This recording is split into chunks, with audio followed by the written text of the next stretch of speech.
Hello everyone, I said that we would be trying to finish this video like in 2 parts, even though we only made it 7 and a bit minutes through last time, so we're just going to jump in. No introduction stuff. I don't have any introduction stuff to say. Right, I'm still wearing my poppy, by the way, but it's so low you can't see it. But, you know, I've already made it clear that I honour our fallen troops. I could put, you know what, I might move it while I'm playing. Oh, am I actually recording on? No, I'm not. Okay. There we go. I just pressed play and I wasn't even recording. Right, here's the video. Let's go. You can just say that you're a gender non-conforming male who has autogynephilia. Imagine someone introducing themselves like that. Hello, I'm a... Okay, 2 things. One, I heard that as a ginger. You're a ginger non-conforming male. Not ginger though. Yeah, and then obviously imagine someone introducing themselves like that. Look, here's the thing. Yeah, I've said this before. If your goal is to explain things accurately, then you can. First of all, so I will say that, like, the one kind of silly thing about that is, no, you shouldn't say you have autogynephilia. I think, like, one of the things about being gender critical is we should be discouraging people from putting their fetishes in everyone's face. Oh, that's not a definitional part of being gender critical, but most gender critical people would probably say, yeah, you shouldn't be putting your fetishes in people's faces. So you shouldn't say, oh, I have autogynephilia. And what I would say in the case of these individuals is that they should probably say they're transsexual, because they have actually undergone, even though, yeah, transsexual is not exactly accurate because they haven't actually transitioned sex, but I think it's a fine term to describe somebody who's undergone surgery to give them the appearance of being more like a member of the opposite sex. And that's it. And they could say, I'm a transsexual man. Okay, so you're a man, but you're transsexual, so you'll look more typically like a biological female. And that's a much simpler way of doing it. But also at the same time, yeah, obviously you wouldn't introduce, like, there are things about yourself that are accurate and ways you should identify yourself, but you're still not going to say that when you introduce to someone. I get it's kind of a joke, but yeah, obviously it's silly. Imagine going, Mom, I'm a gender non-conforming male with autogynephilia. Yeah, okay, look, I mean, the thing is, saying your gender non-conforming, that's a perfectly fine thing to say. Like saying, like, oh, you know, I want to explore my gender. I mean, you know, I think it's like cringe because it's like, you know, just, you don't really need to make a big deal out of it. Just dress how you want to dress or whatever. Which, yeah, like you can say, oh, you know, I kind of want to start wearing makeup. Yeah, you know, I think that should basically be fine. I mean, obviously, I think I've said before, when it comes to like gender non-conforming children, I can understand being worried about them being bullied. But at the same time, also, you need to let them be in charge of their own lives to some extent. But yeah, that's how it is. I mean, the thing is, like, what I would say is, I think it's legitimate for parents to be like, hey, you know, like to their daughter, hey, you're not going out dressed like that with all that makeup on, because yeah, there are legitimate reasons to think someone shouldn't be wearing makeup in certain contexts. I don't think that there should be a gendered aspect to it. It should be like, well, you're not allowed to wear makeup because you're a man, but you can't say, well, you're not allowed to wear all that makeup because you look inappropriate for someone your age, for example. Also, if autogynephilia is like a fetish, why would you introduce yourself like that? Okay, good. Yeah, we're in agreement. There we go. Yeah, that's what I thought too. Like, hey, I'm foot fetish. Like, why would anybody do that? No, I don't want. Although, yeah, I suppose at the same time, it's worth noting that obviously this isn't in context of talking about introducing yourself. That is really funny. Hey, I'm a foot fetish. That kind of just like registered with me how funny that is. But yeah, obviously, you know, like you should be aware of who you are and like have that be an accurate thing. At the same time, yeah, I can't really imagine a context where I would say someone should introduce themselves as an autogynephile. There is like a question, which is like, is it okay to be an autogynephile if you keep it to yourself? And oh god, I'm not gonna mention them by name. There's one person who's a gender critical content creator. You know what, I don't know why, like, this isn't actually a massive criticism. So one, okay, Karen Davis is who I'm talking about. There we go, now I can just be normal. Like, I'm acting as if, like, because I thought like, oh, this was like a bad point, that I'm like saying like, oh, some real big drama. It's not really, because it's just that I didn't think she did a good job addressing the question, because she kept saying, I think the only reason why I'd say it was like it felt like drama is because I think in this context, she was responding to another gender critical person. So like, that's kind of why I perceive it to be like a drama thing. But really from my perspective, I was like, that's not a good argument, because essentially, yeah, the question was, is it okay for someone to be an autogynephile? Like, regardless of the question of, you know, is it correct to identify as trans? Is it right for a man to go into a woman's toilet? That's not what the question was about. The question was, is it okay for a man to have autogynephilic feelings?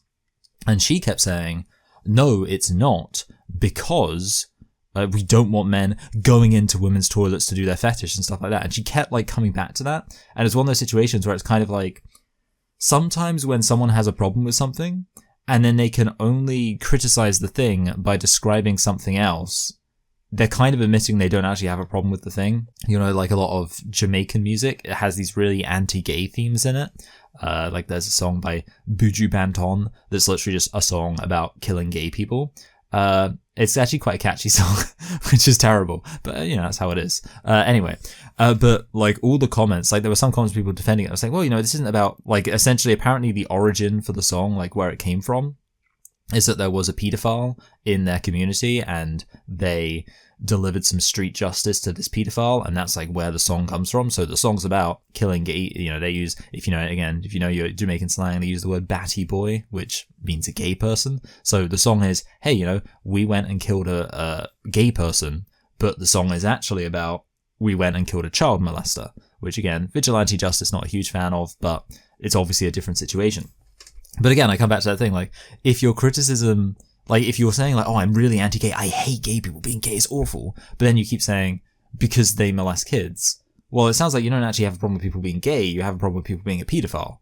And since not every single gay person is, and I promise you, not every single gay person is a pedophile, it means you, even if it was true that there was just one gay person who wasn't a pedophile, in the whole world, even if there's just one gay person, based on the fact that your only criticism of people being gay is that they're pedophiles, presumably you wouldn't have a problem with this one gay person who isn't a pedophile, even though he isn't gay. So in the exact same sense, even if all, like 99% of autogynephiles were insisting that they be allowed to go into women's spaces, if there's like 1% of autogynephiles saying, hey, you know, yeah, I have this fetish, but it's my own private thing. Sure, maybe I, you know, in my own bedroom dress up like a woman, imagine myself as a woman, and it really turns me on, but I'm not going to do anything to impose myself on women's spaces. You don't have a problem with autogynephiles, logically. Anyway, sorry, I'm kind of off on the thing. But yeah, I just remember, like, that's something I always think about. Because I'm just like, that's not a good argument, Karen Davis. You can't be like, oh, no, because I wanted to know, like, I wanted to hear, like, is there an argument for why being an autogynephile is necessarily wrong? And I think you could maybe make that case, but to say, oh, being an autogynephile is necessarily wrong, and specifically to like call out other, because yeah, it was like, I can't remember the exact thing, it was like some gender critical person on Twitter, but to like call into question like whether or not this gender critical person on Twitter actually stands up for women's rights, but then to be like, well, the reason why you don't stand up for women's rights is because you think being an autogynephile can be okay, and that means you think that men should be allowed to enter women's spaces. But no, that's not what autogynephilia means. If I said autogynephilia is okay, that doesn't mean I'm saying that men who have autogynephilia should be allowed to enter women's spaces, obviously. So yeah, just something I think about every now and then. And I also don't want it to be like, she's saying that you have to be trans and you can't express gender identity and you can't. Okay, that's actually a good thing for Icky to be saying there, to like have that caveat of, look, I'm not saying that I want to give someone a sense of being trans, as if, you know, basically the fact that I'm saying, you know, you're trans, I don't want that to come across too forceful. Yeah, good. That's an important caveat to make. What's the bet that he completely ignores that? Because that answers this entire video, by the way. Yeah, I think like the best case scenario is to say, well, it's suspicious, or like that's kind of like a contradictory thing. For example, like the thing that I've done before, and you'll notice if you've seen my Philosophy Tube video on the NHS, Philosophy Tube so basically Philosophy Tube says essentially, oh, if you feel uncomfortable about your gender, oh, hello, I feel like my voice cracked. If you feel uncomfortable about your gender, then you can solve that if you're trans. That's like, you know, you can go back if you haven't seen that video. If you haven't seen that video in a while, go watch it. It's a really fun video. But yeah, Philosophy Tube, the video is about the NHS, so you can find it based on that. And yeah, basically says, hey, if you feel uncomfortable about your gender, you can solve that if you're trans. And then at the end of the video kind of like does this weird thing looking into camera like, and based on the fact you can change your sex, do you want to?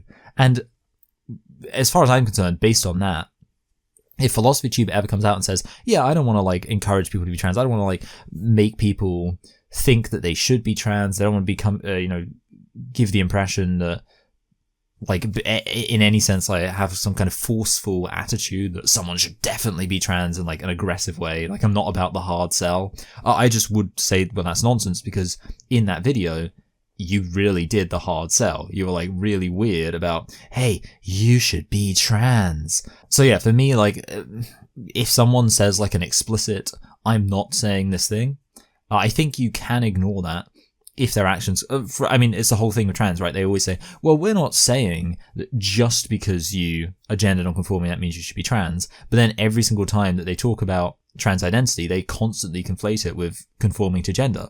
They'll say, well, why am I trans? Oh, I'm trans because I perform a feminine gender role. But we're not saying that you're trans, like that. Basically, they'll say something and then they'll specifically say they're not saying that thing. So sometimes you can ignore what they're explicitly saying, but I'm going to be honest, in the case of Icky, so Icky's a funny name, but yeah, in the case of Icky so far, I have not seen anything to suggest a contradiction here. So right now, maybe I'm kind of on Icky's side. As a woman, I'm actually happy and I've experienced joy for the first time ever. Usually they're talking about euphoria boners. Yeah, it's a funny thing to pause on. Look, I don't know about that. Like, usually they're talking about, I don't know if that is true. See, that's one of those things where I could not claim to know. Obviously, the guy being responded to is detrans, so it's almost like I'd be like, well, maybe he does know that, but then it's like, okay, is he admitting that's what he went? Which, you know, again, if that's what a thing he went through, then okay, credit to him for admitting that. Just because, yeah, it would seem a bit weird to be a man who's saying like, hey, I used to be trans, and also to constantly relating being trans to autogynephilia, but then to be like, well, I don't have autogynephilia. I was kind of interested in responding to that comment that was supposed to indicate someone's trans, which is, well, I don't mind being a man, but when I was a woman, I felt really, really happy. Essentially, in terms of what they're communicating, they're actually communicating, well, when I kind of behaved in a more feminine way, expressed in a more feminine way, things like that, I felt more happy. That's fine. That doesn't make you a woman. Like, that's the big issue. And yeah, I suppose like the way that trans is currently defined, that probably would be something that's like, oh yeah, it sounds like maybe you are more trans in the way that trans is currently understood. But the point is, the way trans is currently understood is wrong. That stems from the autogynephilic novelty and excitement that comes from living out your sexual orientation. See, I don't know if that's true, because I feel like the big issue, right, is eunuchs.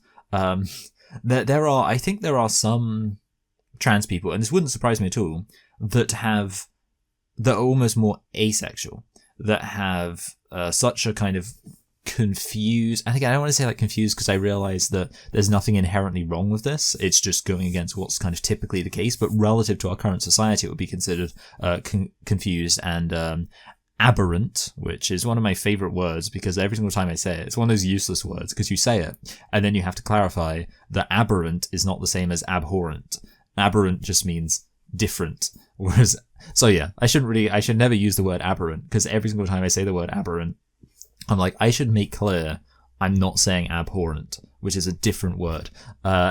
Anyway, but it is. Now I've explained that, I'll get my most out of using the word. It's an aberrant sensation or feeling.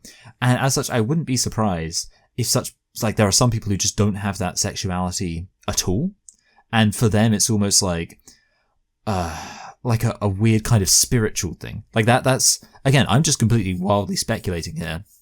But I can imagine there's some people who, like, because they just watch anime all the time and they don't really engage with like the real world as it is, that it's almost like it's not such a carnal thing. It's more like a spiritual sense of, I'm finally complete as who I am. I feel like that would be the case. And I feel like that's more likely to be the case amongst eggy people. In a way, I suppose like what I would say, this is my general experience from what I've noticed. And maybe it's one reason why, you know, if I wanted to, maybe I could run a bit of defense for autogynephiles, is in my experience, the men who just like are really honest about it being a fetish tend to actually be more tolerable to talk to. Like, I've actually had trans people, like when I've engaged with other trans people, like TRAs and arguments, I've had trans people coming in like, actually, you know what, King Critical seems like he's really correct about everything he's saying.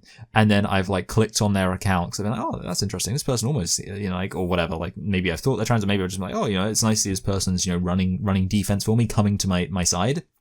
Let me check out their Twitter user page so I can see, you know, like, maybe I want to give them a follow because, you know, they've come and defended me. If you want me to follow you on Twitter, one surefire way to do that is to explicitly say, yeah, Michael's right about everything.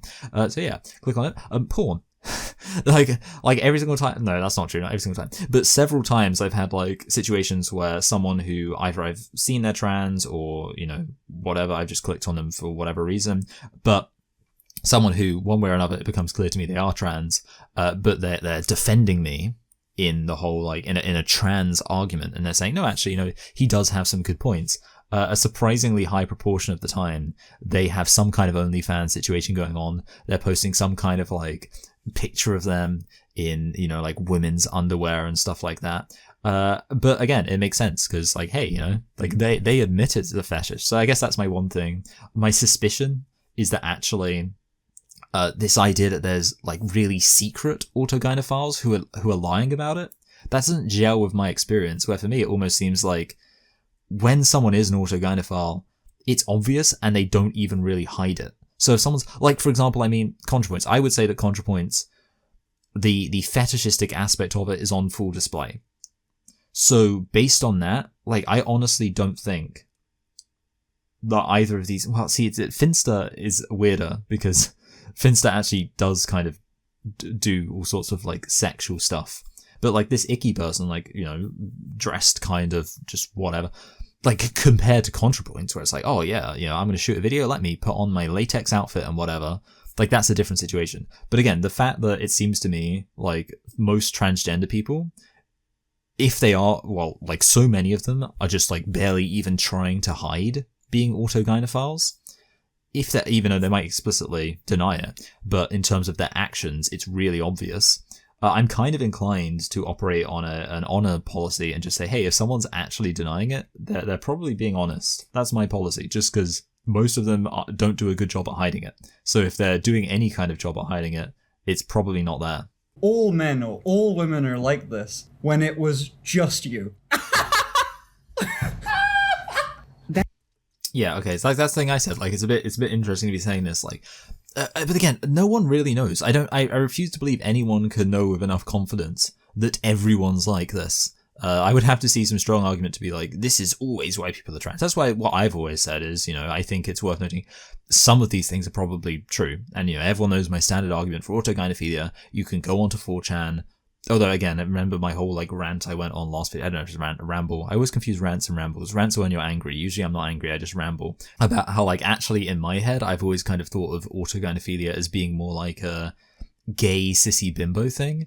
Whereas in reality, it doesn't really seem like that, because to me, a gay, sissy bimbo thing is like a homosexual male-on-male attraction, whereas a lot of the time autogynephilia actually seems to be male and female, and the male is attracted to females, but also attracted to the idea of himself as a female, blah, blah, blah, which, like, that's not... But the point is, you can at least see something adjacent to autogynephilia, men being attracted to the idea of themselves as women. Just go onto 4chan. I could just genuinely, to prove a point, I could literally go onto 4chan right now, look for 10 seconds. I think genuinely, like, give me 10 seconds when I'm on 4chan. I could find a thread of like some kind of, I think I realized like one of the things that you see a lot of the time is a post will be like, you are the woman below. So it's kind of like a thread where like someone will post something and then someone else will reply with a picture of like a woman in like a really, let's say, sexually compromised position. And it's kind of like this weird like humiliation thing. To be honest, like I tried to post one time on 4chan. They have like a new capture system. And like, even if, like, honestly, I kind of respect anyone who's that committed to the fetish that they're posting on 4chan, because like, yeah, I just tried to, it was like, there was a discussion, I think it was on Poll. So, one of the more savory places. And I just saw like a really stupid take and I want to be like, oh, let me explain to you why that take's kind of stupid. Very rare I ever feel the need to do that on 4chan, because it's like, well, no one's going to, this is not a place where people have serious discussion. Let me. The capture involved having to wait for 5 minutes before you made the post. I was like, screw that. Anyway, so again, it's just really, I don't know. Like maybe they're all just really into edging as well. But I just think to myself, do you want to wait like 5 minutes before, like, you make the post and then you're sat like, yes, now I get to wait to see what woman someone else thinks I am.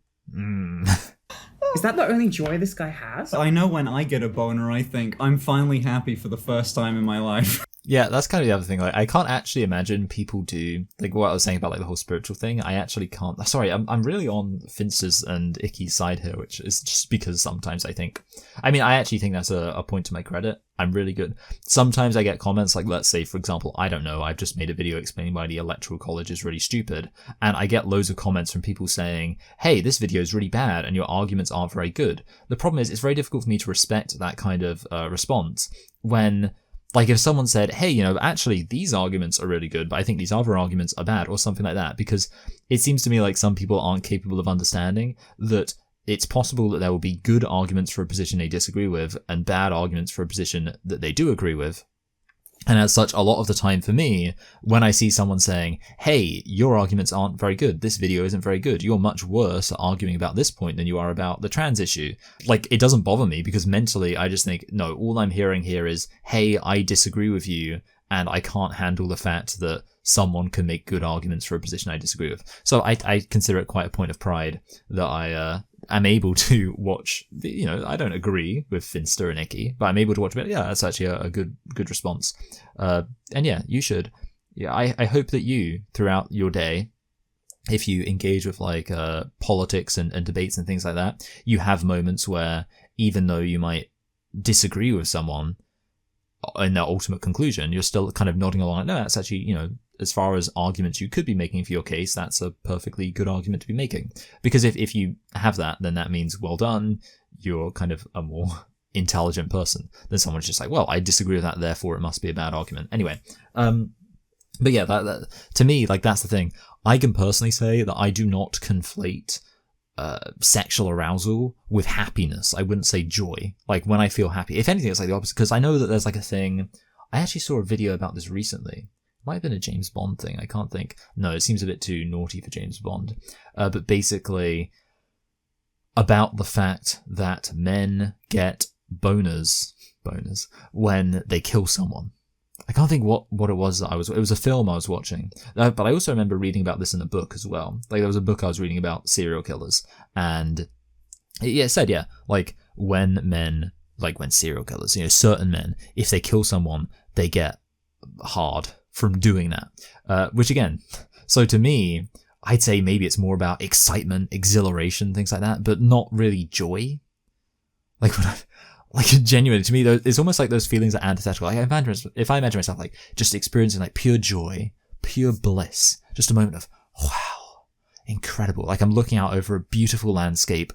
You know, I've climbed some really high hill, and you know, I've got the endorphins from the exercise. I look out, I just see the most incredible view, and you know, I'm with someone I love, and everything's just going well in my life, and I suddenly get a feeling just as if the universe is calling out to me to say like everything's going to be okay. I can't imagine getting a boner in that situation. Like, I would be like, that is, it almost feels diametrically opposed from getting a boner.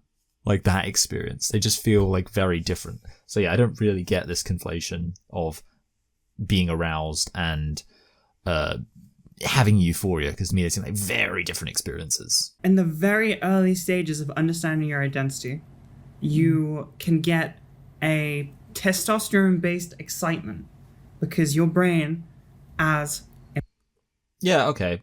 Again, I think I'm fine with that. I mean, so, like I say, I think ultimately where I disagree with these people is the idea this isn't a thing at all is complete nonsense. As I said, you can go on 4chan, you can find men just actually getting hard and then some about the idea of being considered women. It's not that difficult to find as a thing. So yeah, I absolutely, it's a thing. And what Icky's saying here is, you know, even for other people, or let's say people for whom, you know, you wouldn't necessarily say they're full-fledged autogynephiles, they might have moments like that. I think that's also probably true too. I'm going to try and make up some time, so I'm not really going to elaborate on that. But yeah, I would, seeing as Icky seems to be admitting that, yeah, I would imagine that anyone who's going through kind of like some exploration of their gender or their sexuality, obviously, you know, those two things are very connected, and obviously they're very connected to sex itself. So yeah, I'd imagine you might have moments where you're like, oh, actually, you know, ooh, hello. Because obviously you're still going to continue being a human being who might well have a sex drive. So yeah, of course. I even talk in this video later about doing boring things to know that it definitely isn't something sexual. Just Well, that's actually, I mean, if that's something mentioned later in the video, then I guess I'll get to it then. But that's actually really good, yeah, to say that. I actually think that's really good advice. If you think you're trans, make sure that you just do something kind of mundane, so it's not like you're just thinking about exciting transiness or whatever. Yeah, well done. Like the force femme thing is like a bigger thing in the trans community because it's like it takes your agency away from you making. Okay, yeah, force femme. That's kind of what I'm talking about. So good. Okay, like they're in agreement with me. So I feel like in a way, oh god, I guess I'm more in agreement with these people. I think we're probably not quite in agreement on, well, first of all, obviously we're not in agreement on whether or not trans identity makes sense itself. But regarding the autogynephilia thing, possibly the only disagreement is that I think it's slightly more of a thing than they do, but we both seem to be in the situation where we're admitting it's not always the case, but it is sometimes the case. And the only question is, how much do we think it is the case? People like go through so much shit to transition by their family and friends and politically that in some cases. And also, yeah, I'd say like for me, it's definitely like wrapped up with all sorts of more complicated feelings about gender. Like that's why I imagine people have these this desire to be forced feminized or whatever.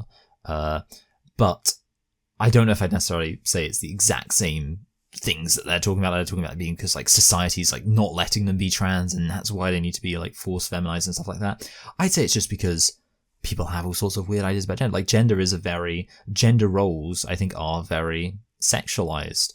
And they are even for, as I said, there is such a thing as a bimbo fetish amongst women.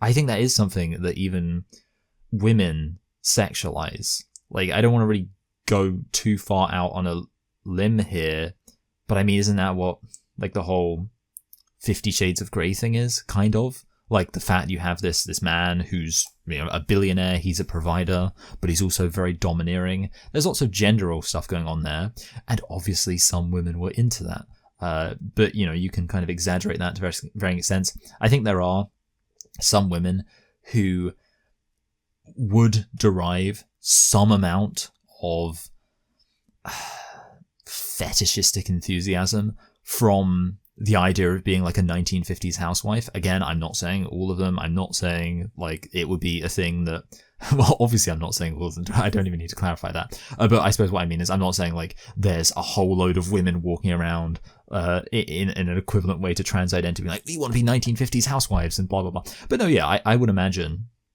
that there are women who are like, yeah, traditional gender roles, that's hot because it's like like lots of women are attracted to traditionally masculine men. It makes sense by extension. If women are attracted to traditionally masculine men, they'd also be attracted to the idea of being traditionally feminine. So yeah, I think there's all sorts of ways that like gender interacts with sexuality.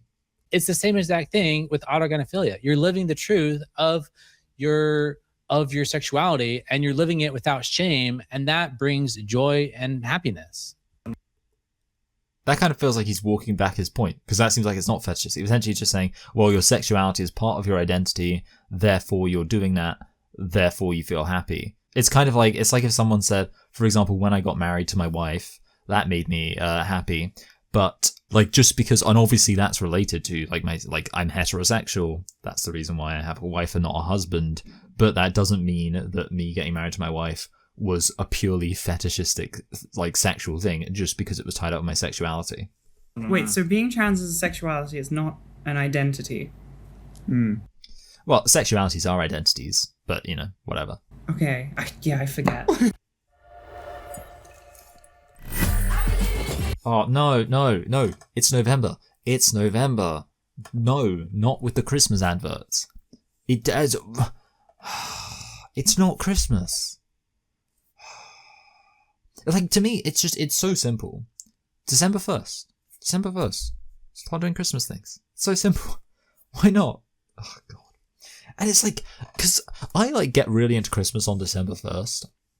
And even then, by the time it actually gets to Christmas, I'm kind of all Christmased out. I can't imagine people who get into Christmas in November. Like, I know this is like such a kind of basic take to be like, oh, Christmas adverts too early. Like, I know everyone complains about it, but it is ridiculous. There's no particular box that you have to tick. So I understand that because there's no objective, diagnostic, clinical definition. Yes. Well, look, there's nothing that proves someone's trans. Like, there's no way like, I guess that's the big question for anyone. Like, obviously they're about to object. You can see that's the face of objection. Obviously, the question to ask anyone who's going to object to that statement of, well, there's no real way that you can meaningfully claim to be trans is, okay, well, how would you discern that somebody isn't trans? Apart from them just saying, I'm not trans, what is the thing that makes them not trans? And a lot of people, I think, would struggle to answer that question. There are medical guidelines. Even if you don't like them, the CAS review is one. Well, look, I mean, regarding the medical guidelines, I think those deal with dysphoria. The problem is there are people who have gender dysphoria that don't identify as trans. So again, you can't conflate those two things. There's no there's no substantive essential difference between the two. It's just a matter of whether or not you take on certain narratives, certain self-descriptors. This is Yeah, that's accurate. So basically, someone can be trans or not trans and yet identical in every single way. Everything about them is exactly the same. They like being gender non-conforming. Maybe they're even got an autogynephile fetish. They have the same sexuality. Maybe they've even undergone surgery. But yeah, they have all the exact, maybe they're even on hormones, all the exact same things. But if they don't then claim, well, because I have these things, this makes me a woman, or this makes me a man, in contrast to my biological sex. Like, that's the difference between being trans and not being trans, even though everything material is exactly the same. So, yeah, he's right to say it's a narrative you tell yourself. And absent that narrative, like, that's what makes the difference between trans and not trans. There used to be an NHS guideline for getting diagnosed, which used to be like, do you get hard wearing like women's clothes? Like, I've never heard of that. Is that a thing? Yeah. Really? I'm not sure if it exists still. There was at one point, doctors would use that. Yeah, so you got to bear in mind, early on, like before 2000, before 2000 basically, almost all of what this trans thing meant was specifically adult, older men who, have this enthusiasm for being a woman, and it was basically, understood as continuous with being a cross-dresser, with being a transvestite, and that is stuff that obviously is very tied up with people's sexuality.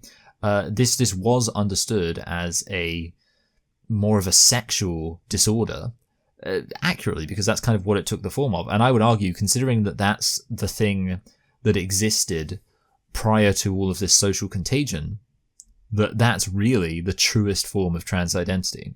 That what trans identity historically has meant, back when, all the research that was burned by the Nazis, that trans people like to say, like, oh, look, we're big victims of the Nazis. Most of that research was done by people who observed trans identity to be an extension of homosexuality, and they observed it to be entirely in adult men. Not entirely, there were like some very, but almost overwhelmingly in adult men with that very strong sexual component to it.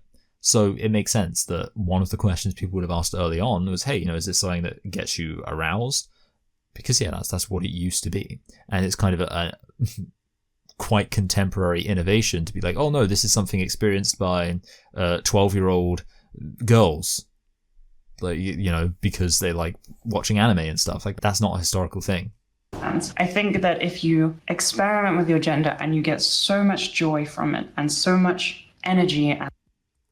Again, experimenting with your gender, this means like, again, I imagine he's probably going to do the joy as a boner thing. But I'm just going to say, experimenting with your gender, that means like putting on a dress, things like that. You can enjoy that, or again, whatever, or not putting on a dress, depends whether you're a woman or a boy or a girl or whatever. But you can experiment with that stuff and not be trans. So this has nothing to do with being trans. And again, I'm sure that Icky would say in some contexts, hey, being trans, that doesn't, we're not conflating it with traditional sexist stereotypes and stuff like that. But here, Vicky's saying, Icky, I don't know why I said Vicky. Icky's saying, oh, well, if you experiment with your gender, I mean, in other words, if you perform certain roles, blah, blah, and you like experimenting in that way, well, that shows that you're trans. Okay, that sounds like you're basically conflating the performance of, these gendered expectations with the actual reality of the identity being true. So, yeah, that's what we as gender critical people object to. For reasons that aren't worth divulging, but are nonetheless very exciting, I'm actually switching it up. I'm having my 11 o'clock tea now, and biscuits, now, instead of at 11. And I'm not having my early morning smoothie until later. I'm switching up my morning meals. Usually I have early morning smoothie and then 11 o'clock tea and biscuits. Well, today we're doing things differently, and I do have a reason, but I'm not getting into it. Experimenting with your gender for most males just involves like buying a skater skirt from Amazon, getting some pink striped thigh highs, and yeah, I mean, to be fair, that's actually probably true. Like, yeah, for a lot of these people, it will involve dressing up in this ridiculous sexualized way. Yeah, I think that's absolutely true to say. Like, what I've seen, like, we all know about it, right? Skirts go spinny. Skirts going spinny, everyone. Well, in fact, I literally went on to, like, after seeing this, and knowing that they were talking about, like, Egg IRL, which is the Reddit page for, like, people who are secretly trans. Literally, I was like, oh, let me go see what's actually happening there. The first post was about, hey, I got a skirt and it goes spinny. And I was thinking, like, I've got like a good idea for a video. I'm going to do it at some point. It's going to be like, with my wife, I go through it and I'll be like, hey, you know, is this like, because like, it's kind of crazy that like actual women, like I can't think of an actual woman I know who's ever thought to themselves, my skirt's going spinny. So it just shows how like detached these, and again, it's all about anime. Oh god, anime is such a curse on. It's not even good. Like, that's the thing that annoys me most of all about the trans anime connection.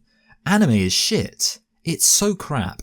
And one time, you know, this isn't actually, I'm not calling anyone out here, or at least I hope, but I saw Exelanzic be like, you know, one of the things that people don't appreciate about anime and why it's so popular is that because all the writing is really on the nose, the acting, the voice acting is really kind of unconvincing, and the dialogue is really explicit, and everyone's just constantly like, you know, there's no subtlety to anything.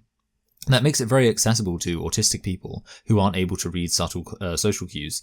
And I was like, okay, yeah, sure, but I'm not going to say that something's good if you're literally telling me, hey, you know, this is specifically good for people who aren't able to understand like subtlety and the way that like a regular neurotypical person would communicate.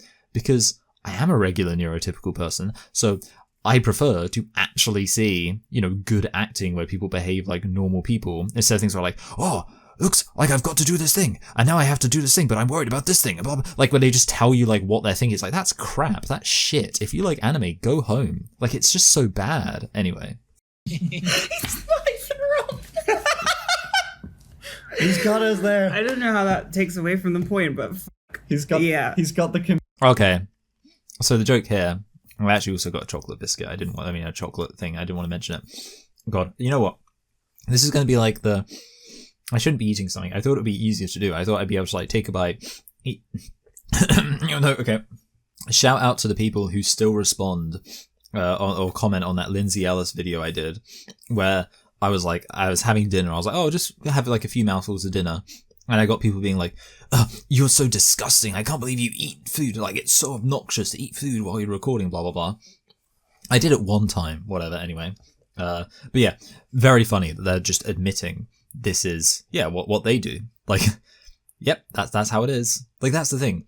I guess the issue is, for me, like, actually, Finster does seem kind of autogynephilic. So, yeah, you know, yeah, of course he's got your number. Like, if trans pornography is your number one favorite genre, like that's your go-to, you just always watch trans pornography.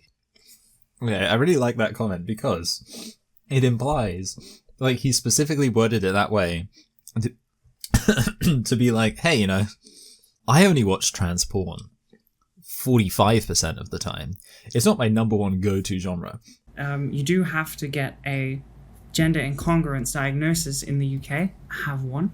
And it's like a whole session where they just talk to you about what you've experienced and the issue here, sorry, I'm dunking my biscuits, is that I don't want it to fall in. Basically, the guy said, well, it's not, there isn't a specific thing you need to hit to be trans. And then they're talking about, you know, the diagnosis. But the thing is, the standard trans dogma right now is you don't need the diagnosis in order to be trans. So I have a note of like chocolate on my face. This would be Oh God, this was terrible, but I'm really hungry. I get hungry when I do these. Because I don't have breakfast. I do my little morning fast. So I start off watching the video, and then as I'm like halfway through the video, I have breakfast because I'm hungry. Anyway, I'm hungry. Okay, I'm like really defensive. Anyway, but yeah, like so that's the thing. It's not really a response because yes, obviously we know there are things that can correspond with being trans, and those things can be concrete diagnoses. But the point is, you don't need one in order to be trans. We're dealing with spirituality, religion, with identification.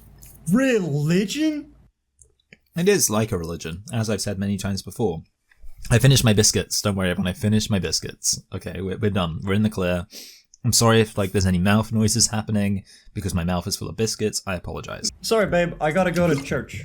Please, bigger boobs. I like that bit. Yeah, that was good. Thanks, babe. Yeah, I don't call it a religion. But I would just say it's similar to, so like obviously I compare it to religion in terms of like it's a claim that a lot of people aren't going to believe, and whether you're religious or not religious, unless you're one of those really annoying people who's like, well, I'm spiritual, I think every religion's correct. If you like follow like a serious orthodox religion, or you're an atheist, then you're going to disagree with the vast majority of religions. So we all know what it's like to not agree with a religion. We all know what it's like to not agree with a claim being made about reality. So surely based on that, we can understand what it's basically really similar to say, well, I don't agree with this claim that it's possible for a biological male to be a woman. So yeah, that's the kind of analogy I like to make. Yes. Because his audience are people that just want to hear that. They just want to hear what they already think parroted back. I'm not trying to start. I mean, look, I've already dunked on what's her face. I can't remember anyone's name. Karen Davis. Who's the other one? Exelanzic. And so I don't want to dunk on this guy as well. No, I'm joking. I'm not dunking on anyone. But the video is all but one note, which I do think like that can be a thing. Like rather than, because for me, I like to try and think, hey, I'm engaging with video. Like, while yes, I'm obviously going to hit up some of the same things, the same talking points, because obviously it's going to be relevant a lot of the time. I do try to make sure that each video has a very specific point to it that, is kind of detached from, what you might have seen in a previous video. And it seems like maybe this guy's content is a little bit like focused on his autogynephile stuff, possibly to the at the expense of diversity of points. Come to terms that I am this thing going forward. I have to change my whole life, and I have to tell. No, you don't. You can just. Yeah, that's interesting. Yeah, I have to change my whole life. You don't necessarily. Like, both on the count of, one, just because you think this thing doesn't mean you have to do anything to correspond with that, like, in terms of morally. But two, also, being trans doesn't necessarily involve having to change your own life. It could be, like you just say you're trans and then that's it, because that's how trans identity works. So, yeah. To attempting what she's advocating for. There's no there. There's no substance. Oh, recognizing trans pronouns as valid. Interesting. It's banging your head into a wall. There's nothing you can say to get around their logic, because the logic keeps changing. No matter what. I mean, yeah, so the thing is, like, the first question needs to be, can a biological male be a woman? Because really there's, like, big focus on, like, autogynephilia and, do you need to be trans, and is being trans an appropriate response, or claiming to be trans an appropriate response to these feelings. That's all kind of not really... It's not the big question, is it? Because for me, like, I start with the thing of like, well, first of all, we know that trans identity is a load of nonsense because no one can actually explain what it is in a way that makes sense. And based on that, you probably shouldn't be walking around claiming things that aren't true in order to appease some kind of mental health issue. So that's kind of where I start. Going through with something that intense just for like sexual gratification. I'm having a phone call with my doctor to ask them to put me on the HRT waiting list. This is so sexy. Yeah, I guess like that's one of the arguments against the whole AGP thing. People will say like, well, being trans, this is like quite an involved process. No one would do it just for the sake of a fetish. And I do get that. I think what I would say is that there has to be that aspect of legitimizing it as a lifestyle and things like that. Where it's like, if we didn't have this whole culture around trans identity, yeah, no one would do all this stuff just because they're AGP. Like if tomorrow we said, okay, this whole like trans thing is not a thing anymore. Like ContraPoint said, yeah, no, not going to talk about the trans thing. No one's going to talk about the trans thing. No one's going to put pronouns in bios, blah, blah, blah. This trans thing is just not going to be like a political, socio-political thing anymore. Obviously, there would still be dudes of AGP. Obviously. But I don't think they would actually go through this process of like all of the surgery and all that kind of stuff. Maybe some of them would get like a boob job and whatever, but they wouldn't go through this whole thing in this incredibly involved way. The reason they do that is because there's this additional ideological aspect of, oh, and being a woman is this like legitimate thing. Being trans is this thing that's being normalized. And that's obviously going to make someone who initially it might have been, hey, you know, I've got this fetishistic desire to be a woman, then becomes, actually, I can be a woman if I do these actions, get this surgery, stuff like that. So that's why they go through this incredibly involved process. Okay, so that is false. That is totally false. There are plenty of self-identified sissies, aka He might. which is based on the idea of sissification. Oh, he is getting... So you probably missed this because I probably didn't include it earlier on in the video. I will say, like, just for the record, again, because I like this. I like this about myself, that I can admit this. I can admit when people are making good, entertaining videos. Maybe I can't admit that I could be making more entertaining videos. Who knows?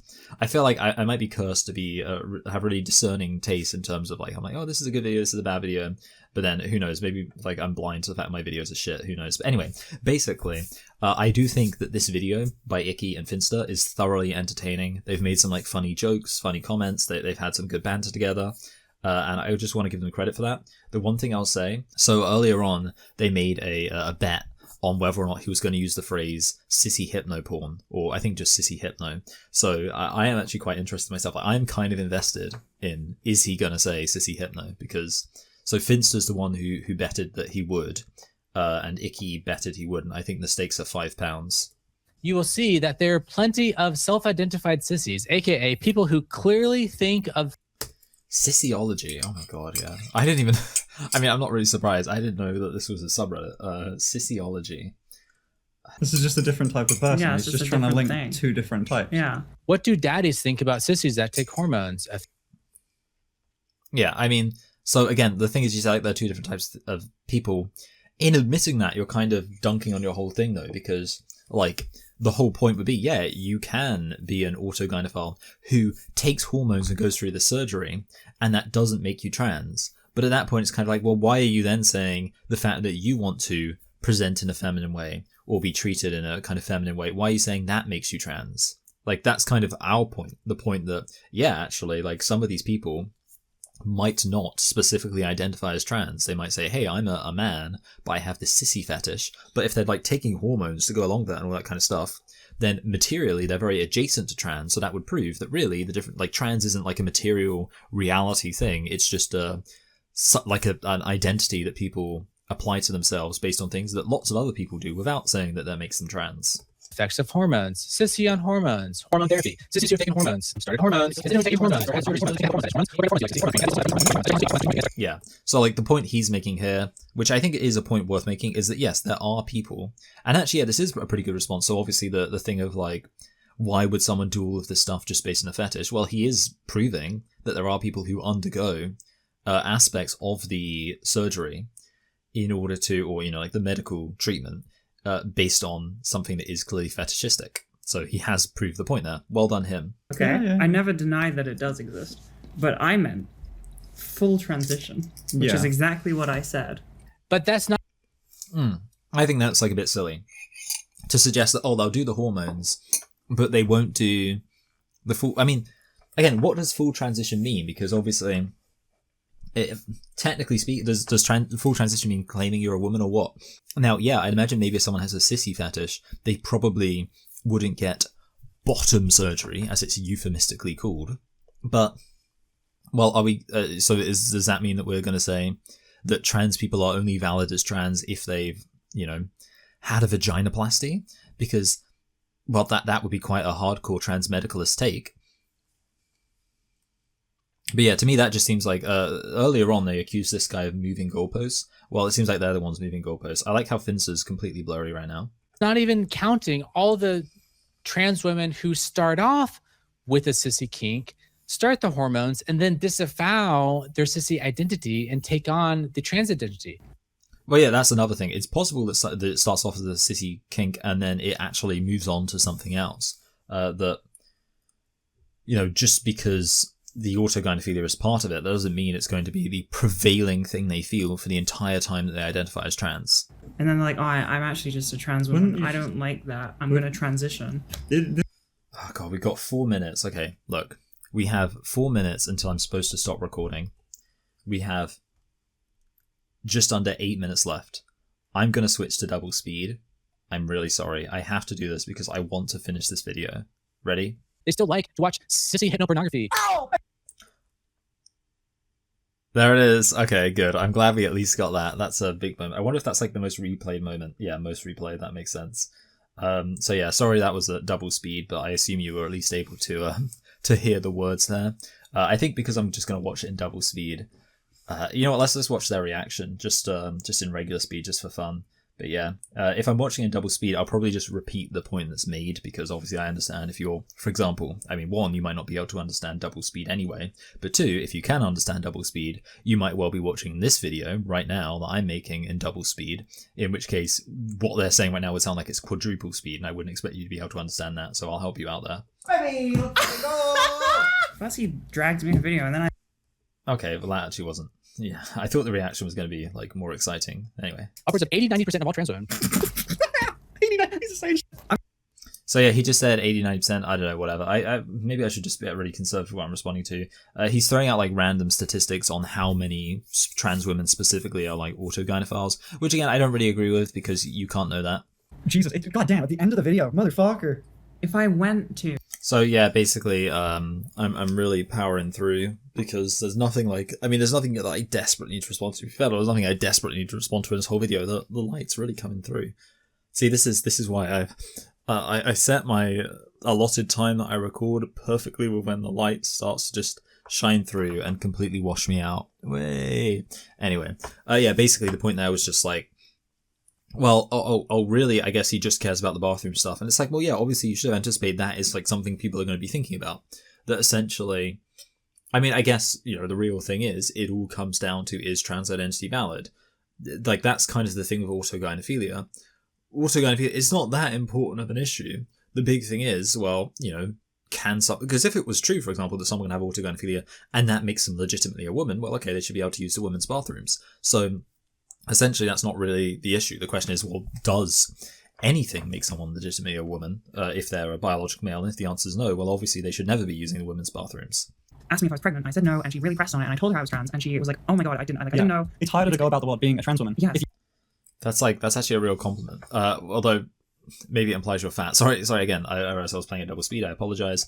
And basically, Icky was just telling a story about being assumed to be pregnant, and it's like, obviously, if you're a trans-identified male, being assumed to be pregnant, that's kind of going to be very validating. But at the same time, yeah, maybe like, comment, why do you think I'm pregnant?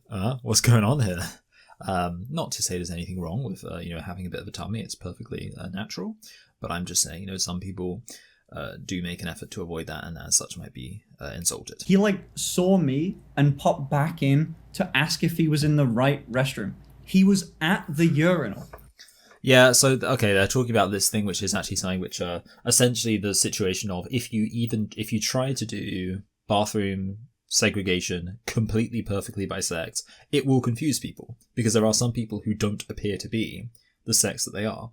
And I've said before, I mean, I've given my opinion on this. This is an opinion that I've kind of recently developed, but having recently developed it, I stand by it, which is, I do think in some situations, there will be some people where you'd say, all right, you can have a license that says, hey, it's not that you are a woman or a man, but because we recognize that actually you using the facilities that correspond with your sex would be more confusing and probably make people more uncomfortable than the inverse.